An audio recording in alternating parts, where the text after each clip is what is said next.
സുഹൃത്തുക്കളെ, ഒരു reasoning ability question നമുക്ക് പഠിക്കാം.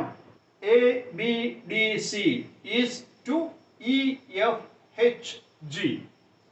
ഈ ബന്ധം പ്രകാരം ഐ ജെ എൽ കെ കഴിഞ്ഞ് ഇവിടെ വരുന്ന 4 അക്ഷരങ്ങൾ ഏതാണ്?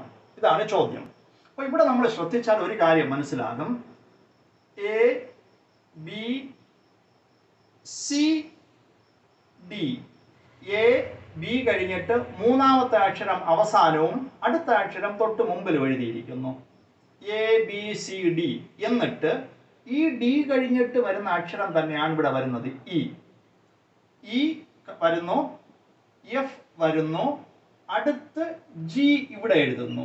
ജി കഴിഞ്ഞിട്ട് എച്ച് ഇടതുവശത്ത് എഴുതുന്നു.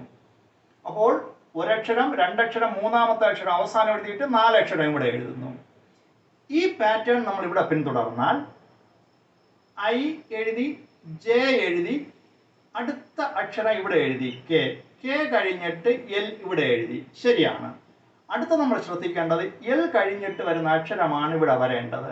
എൽ കഴിഞ്ഞിട്ട് എം, അടുത്ത അക്ഷരം എഴുതണം എൻ, അതിനടുത്ത അക്ഷരം തൊട്ടടുത്തല്ല എഴുതേണ്ടത്, അവസാനം എഴുതേണ്ടത് ഒ, അതിൻ്റെ അടുത്ത അക്ഷരം ഈ വശത്ത് എഴുതണം പി.